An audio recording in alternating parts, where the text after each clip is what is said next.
নমস্কার বন্ধুরা, শিবানীজ রান্নাঘরে সবাইকে স্বাগত। আজ আমার রেসিপি মোরলা মাছের পাতলা ঝোল। এই গরমে সবাই একটু হালকা খেতে ভালোবাসে, তার জন্য ছোট মাছের এভাবে পাতলা একদম হালকা ঝোলের একটা রেসিপি নিয়ে আসলাম। চলুন তাহলে দেখে নেওয়া যাক।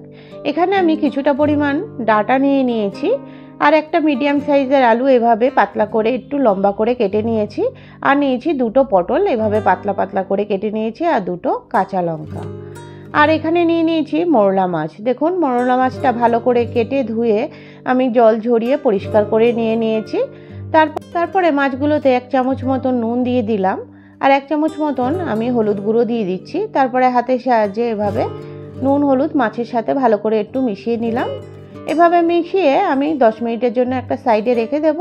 আর এই দিকে একটা কড়াই নিয়ে নিলাম, কড়াইয়ের মধ্যে আমি পরিমাণ মতন সর্ষের তেল দিয়ে দিচ্ছি। দেখুন, তেলটা সুন্দর গরম হয়ে গেছে। তারপরে এভাবে একটা খুন্তির সাহায্যে তেলটাকে কিন্তু একটু ছড়িয়ে নিচ্ছি।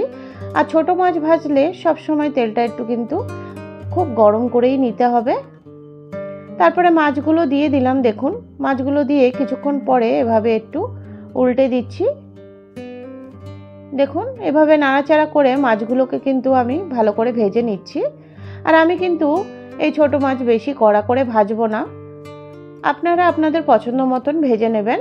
দেখুন, এই মাছটা কিন্তু আমার সুন্দর ভাজা হয়ে গেছে। এবার আমি তুলে নিলাম। আবার এক ব্যাচ ওই একই প্রসেসে দিয়ে দিচ্ছি মাছগুলো ভাজতে।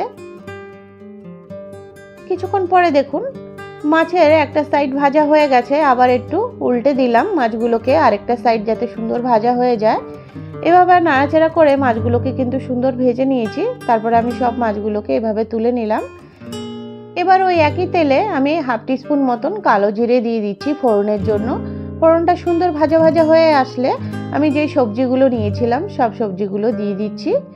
দেখুন, সব সবজিগুলো কিন্তু আমার দেওয়া হয়ে গেছে। আলু, ডাঁটা, পটল, এখানে আপনাদের পছন্দ মতন সবজি ব্যবহার করতে পারেন।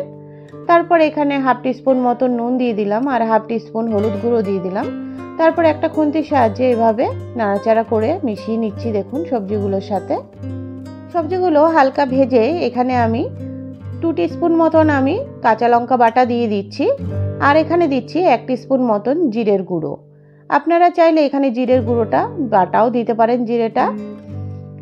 তারপরে দেখুন, এভাবে নাড়াচাড়া করে আমি কিছুটা পরিমাণ জল দিয়ে দিলাম। যতটা পরিমাণ আমি ঝোলটা রাখবো ততটাই আমি জলটা দিয়ে দিলাম।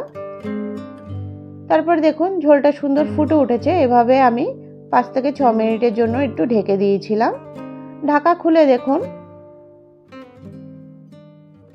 এখানে আলুটাও সেদ্ধ হয়ে গেছে, আর সব সবজিগুলোও শুধু সেদ্ধ হয়ে গেছে।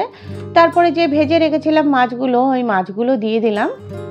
এভাবে করে সব মাছগুলো দিয়ে একটু নাড়াচাড়া করে দিচ্ছি। আর এখানে 1/2 টিস্পুন মতন একটু নুনের প্রয়োজন ছিল, তাই নুনটা আমি দিয়ে দিলাম। আপনারা আপনাদের টেস্ট অনুযায়ী দিয়ে নেবেন। আর এখানে 1 চামচ মতন আমি আটার গুঁড়ো জলে মিশিয়ে দিয়ে দিলাম, যাতে ঝোলের ঘনত্বটা বাড়ে। আর এখানে একটা কাঁচা লঙ্কা এভাবে ভেঙে দিয়ে দিলাম। আর নামানোর আগে এখানে 2 টেবিল চামচ মতন আমি কাঁচা সর্ষের তেল দিয়ে দিচ্ছি। তেলটা দিয়ে একটু নাড়াচাড়া করে দিচ্ছি। দেখুন, এভাবে করে দিয়ে আমি 2 থেকে 3 মিনিট একটু হাই ফ্লেমে একটু ফুটিয়ে নেব।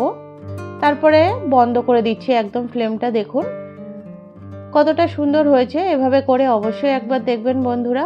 আমার রেসিপিগুলো যদি আপনাদের ভালো লাগে, প্লিজ চ্যানেলটিকে সাবস্ক্রাইব করার অনুরোধ রইল। আর যারা সাবস্ক্রাইব করে রেখেছেন তাদেরকে অসংখ্য ধন্যবাদ।